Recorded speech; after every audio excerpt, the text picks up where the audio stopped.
What's up guys?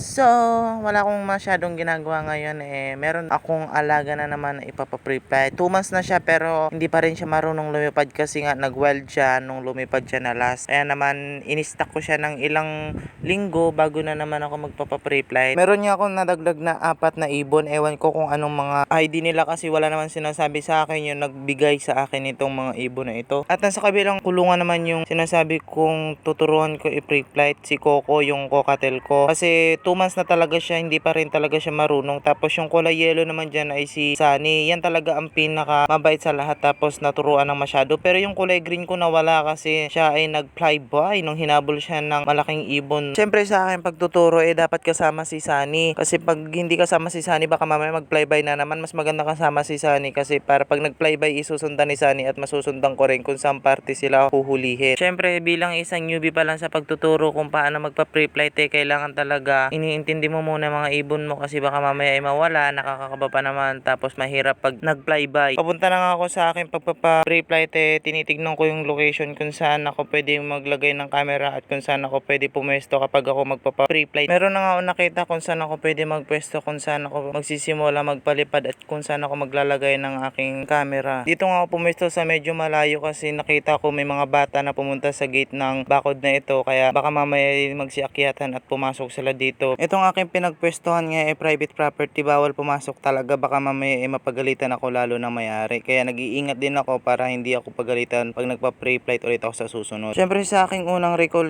successful naman, hindi naman talaga siya yung nagpatagal pag nire-recall. At itong ikalawang recall ko nga biglang natagalan kasi umikot pa pala siya ng tabing dagat. Syempre bilang isang newbie nanonood pa rin ako sa YouTube para madagdagan yung aking kaalaman sa pagpapa-pre-flight nitong mga alaga ko. Napakakulit nga talaga ni Sunny kapag magkasama kami dito sa labas. Sinubukan kong mag-recall sa malayo habang si Coco naman nasa likuran ng aking camera. Hindi nga mawala yung aking kaba kasi baka mamaya sa iba lumipad si Coco. Buti na lang sa aking pag-recall lumipad naman sa malapit. Pero hindi naman siya bumaba papunta sa akin. Sasanga muna siya pumunta. Syempre inulit-ulit ko na naman yung pag-recall sa kanya. Na-disappoint na naman ako. Hindi na naman siya pumatong sa akin. Kaya maganda talaga mag-pre-flight sa mga walang puno at walang sanga, sa malawak talaga. At ito na nga, nung umalis na nga ako sumunod talaga si Coco. Feeling niya siguro iiwan ko siya kahit hindi naman talaga. Ako naman kasi pag nag-aalaga, minamahal ko hindi lang alaga kundi kapatid pa. Dahil nawili ako sa pagpipre-fly, hindi ko napansin yung mga bata pumasok na pala dito sa pwestuhan ko.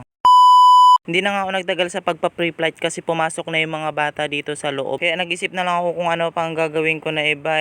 Nakita ko wala ng pagkain sila Sunny kaya gumawa ako ng DIY na formula kasi di pa dumadating yung in-order ko galing Manila. Bumili nga ako ng 3 biskwit at 1 gatas. Saktuhan nga lang ang aking binili para pagdating ng aking in-order ubos na itong aking ginawang DIY. Subok ko na nga itong aking ginagawang DIY kasi since birth pa sila Coco at Sunny at Natnat, ito na talaga pinapakain ko pag wala pa silang pagkain na dumadating. Siyempre sa akin pag-aalaga hindi lang ako mag-isa kundi katuwang ko dito yung mama ko dahil wala akong budget pambili ng mga formula ng aking alaga. Kinuha ko na nga yung lalagyan ng aking formula dahil wala na talaga, ubos na ubos. Ang pambayad ko nga sa formula sa mama ko manggagaling kasi wala akong trabaho kaya sa mama ko ako umaasa. Kaya sa gusto mag-alaga din ng mga handfeed na mga ibon kailangan talaga may pagkukuhanan kayo ng income. Wag kayong gagaya sa akin na umaasa lang sa mga magulang. Balik na nga tayo sa topic. Nilagay ko na nga yung aking mga dinurog na biskwit at gatas dito sa lagayan ng aking formula para halu-haluin ko ito. Pagkatapos ko nga ilagay, hinalu-halo ko na para lahat ay ma-mix ng maayos at maipakain ko na kila Sunny at Coco. Ganito na nga ang kalabasan ng aking ginawang DIY na pagkain nila Sunny at Coco. Maputi at may medyo yellow